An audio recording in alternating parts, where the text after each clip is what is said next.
Good morning ma'am. Ngasi hawaijar lolake tawunebako. Hawaijar kg amamukneba ado aise hawaijar marusu chamge chasu lolaga thakke ana tawini to se hawaijar maruse chamake aduga kamai na process se kamai tawge do yamina se ma'am aise chasu lolebako cha se chini gam ta hapchange oksi su ko irujaro kano tawbagi kok tumbagi kok se soli juli tawe Sa sẽ nga si sẽ ai biết chẳng ngang với nó thật nên nghe nó chẳng ngang luôn lý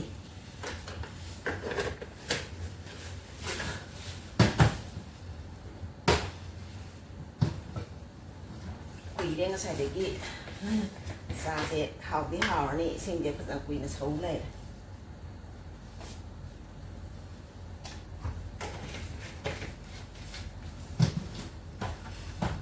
đâu mày không cái nó tao cái hawaijar maru se sam khota nam ta tau ge ba kwa aduga mayam mathang ut lak ke mayam hawaijar maru se sam ba ho ra ge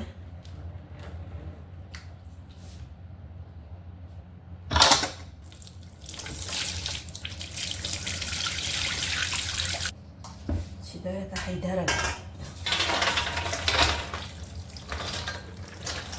ado hawaijar se ai cooker daga sumai naga tau ga to ko sila ganda khangi si tau di sini mayam tau no budi loi ui ko ado ra ga su akoi gi haina akoi gi inen po hoi lai ngai da kai gi mai je sing de ka na phara ga ado ko ra khu da tau ga ko hi sa na ko so mai na lo na e da ado cooker da ka ma si gi ya ka na tau de do akoi mo ni ti hoi moi sai ti da dum tau we ado moi na tam din dana ai to khara hai de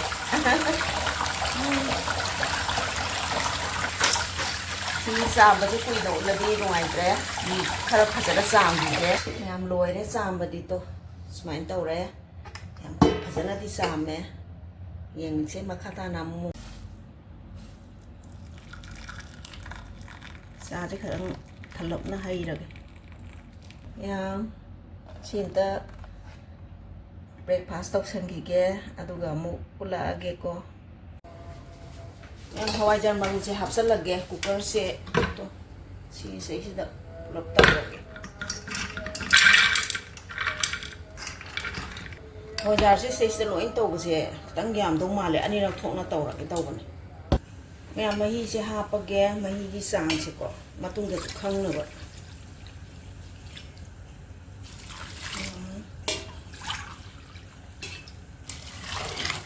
Sini dia ni.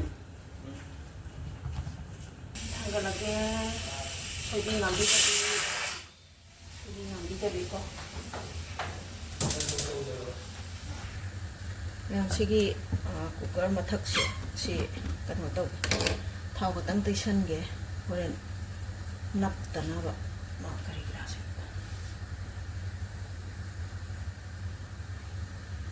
3 liters ki cooker amagamu. Ari ang basi tau lagi si di katang kome to sumai na simaga thangga khrage ani thok na tau re yang simaga thangga lagi mama macha lamba tau ra sano sumai thangga lagi si su katang thau nan jan bi ge mathak se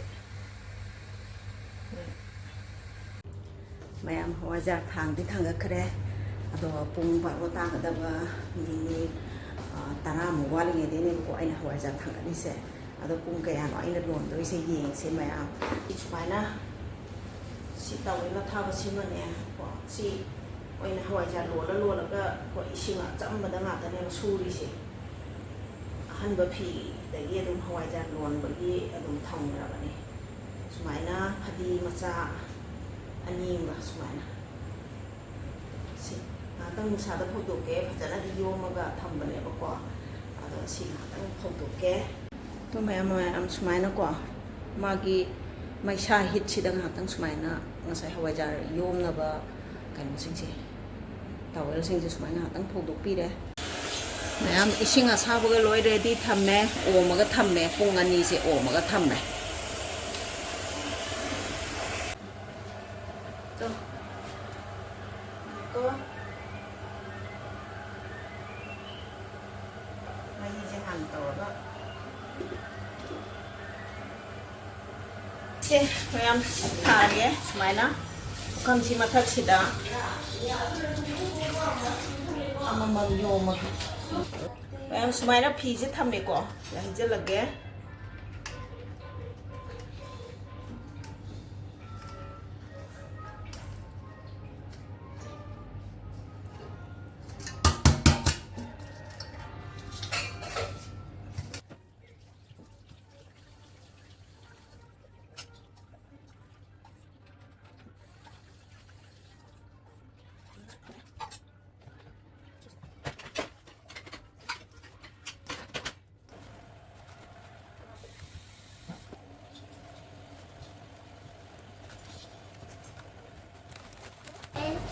Em sumaina tawre do thongrage mafam chana. Good morning mayam. Ngasi je nahan hawaijar lon ki beto ngasi mangani sure ba ko. Ado mayam yemina se hawaijar do kamai tawram doi no khangde. Ena nga di nusa da phok do pi ba ko.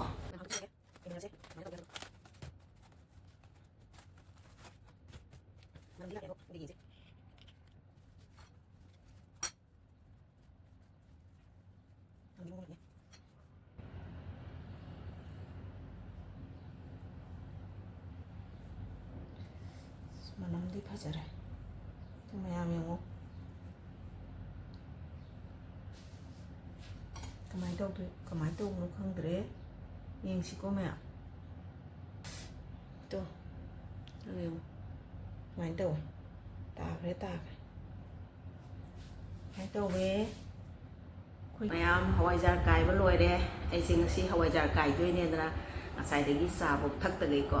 Ai se hawaijar kai na bai na ready tawraga tawjabane ado ai gi hawaijar se khatan dry oire oiraga su magi manam hawaijar gi manam nungsibudo aduguma di dum yawe ba kwa katang mangoda ai gi akhoi gi kano se mahi natraga samba heman bagira amadi tawre ba kwa adune aduga manamdi adum ngarang na handagi ko hawaijar manam se ong adum lai ba ko khoina mangani suba sida kai da ge hadana mai dum khallaga leiba hai tare ado humni da gar ma so dum yaga da ko ne ado mayam ai gi tawjero process sida asoi yar ga so mayam hai bi no mo aduga magi manam di dum siba manam di dum na me ko aduga akhoi gi mapalom daga hawaijar kan laga pu ko gi damak ta oiraga di akhoi gi hawaijar se best tar Cái hawaijar se mayam kharga samina na ba hapage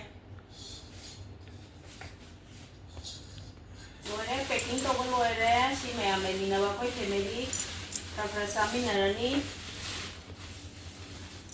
yam non bana tam ni na ba ko ado mama na lo hona bane last aina ado nei aina kai manala ai sinasi ai gi comment haibiro sina Sushmita ga Maheshwari ga gi Kung ani pangadaban na draw. ado nabani ki double hapsan kare ay sorry Sina mama sina abile sabi sa leza gi mani mathanda ne Kamu siya manam se. Wow, kay de.